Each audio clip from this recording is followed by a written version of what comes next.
En manchette aujourd'hui, des commerçants exaspérés par l'itinérance à Rouyn-Noranda et un bras de fer se dessine entre le syndicat et le centre de service scolaire Arikana. Le TVA Nouvelle Midi commence maintenant.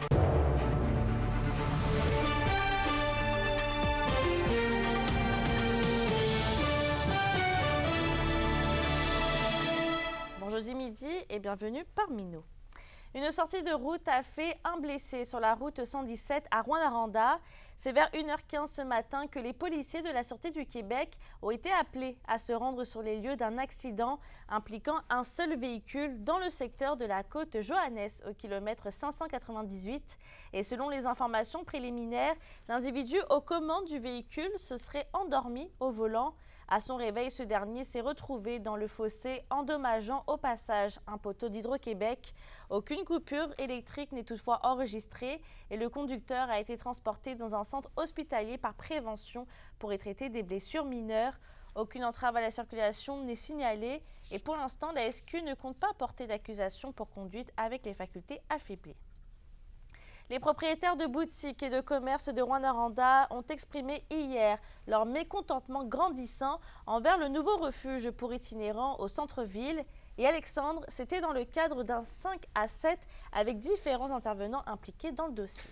Oui, Mélissa, et c'est le cœur gros que les propriétaires et les usagers du centre-ville se sont adressés à chacun des panélistes qui se représentaient, soit la Sûreté du Québec, le CISAT, la Ville ou l'organisme chapeautant le refuge. La rencontre était donc le signe d'une problématique qui se dessine autour de l'emplacement choisi pour le refuge de la Maison du Soleil Levant. D'autant plus que la plupart des personnes qui se sont exprimées au micro ont déploré que ce choix n'a pas été fait de concert avec les commerçants ou les résidents du secteur.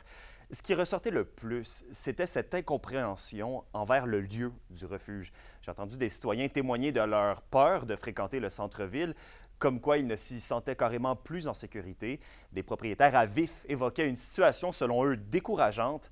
À ce sujet, les intervenants du milieu ont bien fait comprendre que c'est une question d'accessibilité, de ressources, et que le quotidien d'une personne en situation d'itinérance, ça se passe, règle générale, dans les centres-villes urbains.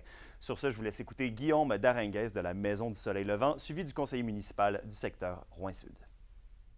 La société habite des gens qui ont des fonds de pension menacés par les itinérants et des gens qui sont itinérants et auxquels on essaie de donner un petit mieux-être. Voilà. Ça fait 4 mois. Ça fait 4 mois. La réalité émerge, je pense, au vu et au su de beaucoup de gens. Je dis simplement, nous vivons tous sur un territoire donné. Comment on va essayer les uns les autres de mieux s'appréhender. C'est pas le fun parce que si tout allait bien, on n'en serait pas là à faire cette rencontre-là. Mais dans le contexte, mieux vaut une bonne discussion collective, ouverte et franche. Je pense que la franchise, elle était tout à fait là. Alexandre, les intervenants ont aussi profité des échanges d'hier soir pour annoncer la mise en place d'un plan d'action sur les enjeux entourant l'itinérance. Oui, ce sera le premier coup de barre qui aura lieu dès cet été avec l'arrivée d'un plan d'action concret qui comprend 4 axes, soit la sensibilisation, la concertation, la sécurité et l'animation du centre-ville. Ainsi, on va tenter de répondre aux vœux et aux plaintes des usagers qui disent ne plus reconnaître leur centre-ville. Je tiens d'ailleurs à souligner que le nombre de personnes en situation d'itinérance à Rouyn-Noranda a triplé depuis 2016, selon la Maison du Soleil Levant, et qu'à moyen terme, le redéménagement du refuge n'est pas écarté. Je vous laisse écouter l'agent Arguin de la Sûreté du Québec, suivi du vice-président de la Société de développement commercial de Rouyn-Noranda. Assurément, ce que je veux, c'est inciter les gens à dénoncer de la criminalité dont ils sont victimes, dont ils sont témoins, pour que nous autres, on puisse s'y attaquer de la bonne façon. On balaye rien du revers de la main, on analyse, on est encore en phase d'analyse. Comme je dis, on a déjà des décisions de prise, des enlignements de données. Par contre, tout ça peut être modifié, peut être corrigé. Si on se rend compte qu'on n'est pas tout à fait à la bonne place, on peut s'améliorer, c'est ce qu'on veut, c'est être le meilleur possible. Je pense que ça va faire une différence. On va le voir assez vite à quel niveau. Est-ce que ça va être une grande différence? Je ne pense pas.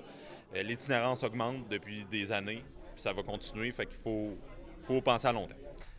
Prochaine date à surveiller, c'est le 14 mai, alors que le comité se rendra à nouveau, il se rencontrera à nouveau, oui.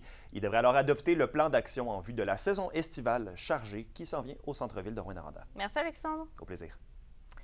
En éducation maintenant, le syndicat de l'enseignement de la Gamésie et de l'Abitibi-Témiscamingue est gravement inquiet des orientations que prend le centre de service scolaire Arikana concernant le préscolaire 4 et 5 ans.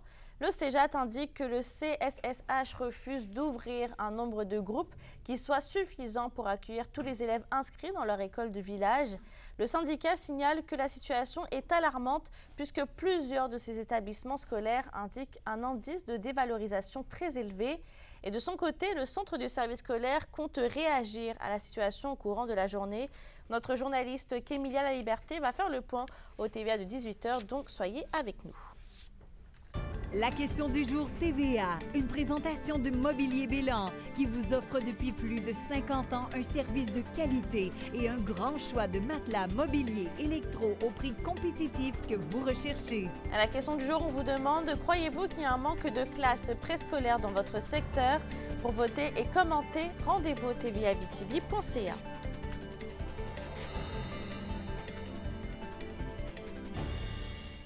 Le comité objectif sage-femme Abitibi-Témiscamingue souligne la journée internationale de la sage-femme dimanche en établissant des services dans la région, un financement pour 4 sages-femmes en Abitibi-Témiscamingue, des espaces et le matériel nécessaire ont été accordés il y a 1 an par le CIS régional, mais aussi par le ministre de la Santé.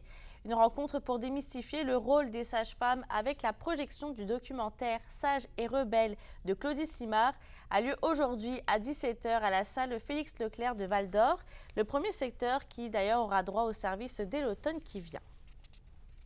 Tout ce qui touche les droits des femmes, non seulement est pertinent et important, mais c'est continuel. Donc, ça fait en sorte que des fois, les mouvements militants peuvent s'essouffler, puis il faut redonner un souffle à ça pour rappeler, hey, il y a ça qui existe, c'est important qu'on prenne soin des personnes enceintes et les sages-femmes, c'est ce qu'elles font, prendre soin des personnes enceintes.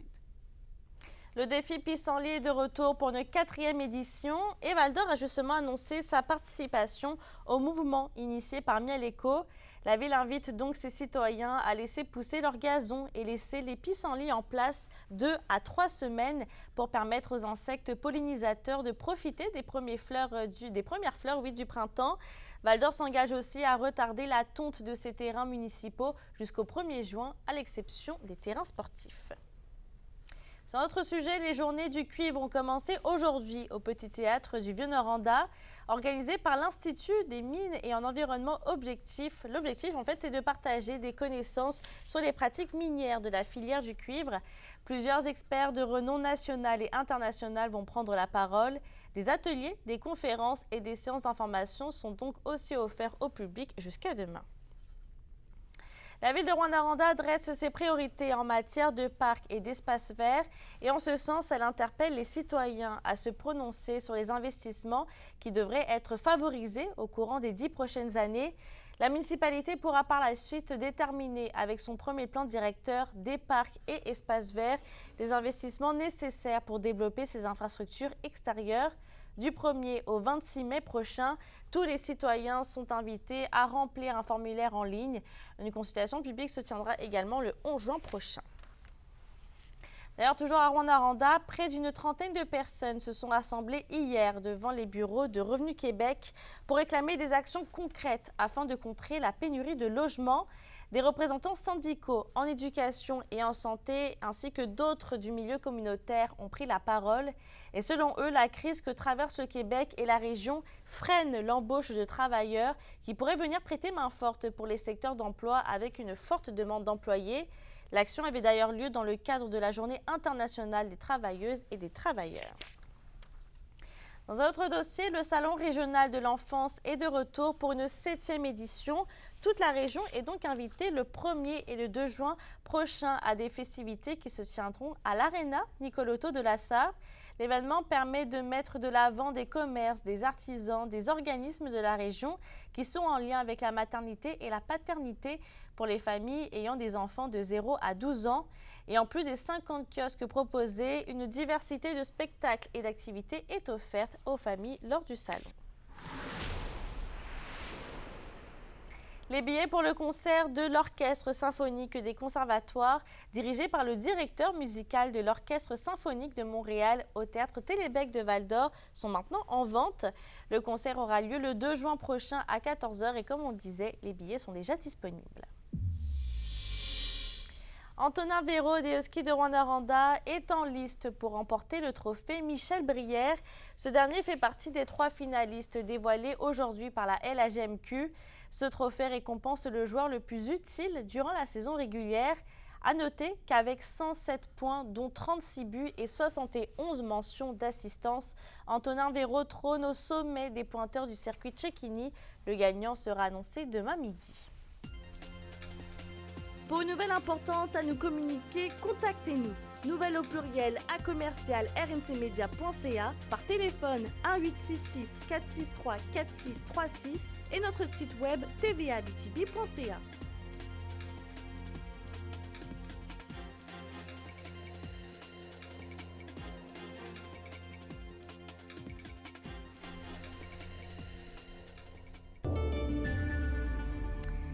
À la météo, les températures montent, mais le soleil ne sort pas encore de sa cachette pour le moment. En tout cas, pour aujourd'hui, ce sera généralement nuageux dans la région avec un 30 à 40% de probabilité d'averse et il fera un maximum autour de 17 degrés. Pour ce soir et cette nuit, ce sera encore des nuages avec un 30 à 40% encore de probabilité d'averse sur tous les secteurs et il fera un minimum de 5 et 6 degrés. Je termine avec la députée d'Abitibi-Belgium, Nunavik EU, Sylvie Bérubé, qui annonce plus d'1 million de dollars pour les emplois d'été dans sa circonscription. N'oubliez pas qu'on est sur YouTube et XTV Abitibi-Témiscamingue. Si vous voulez aller voir ou revoir les reportages ainsi que les bulletins de nouvelles, sur ce, je vous souhaite de passer une excellente journée et on se retrouve tout à l'heure.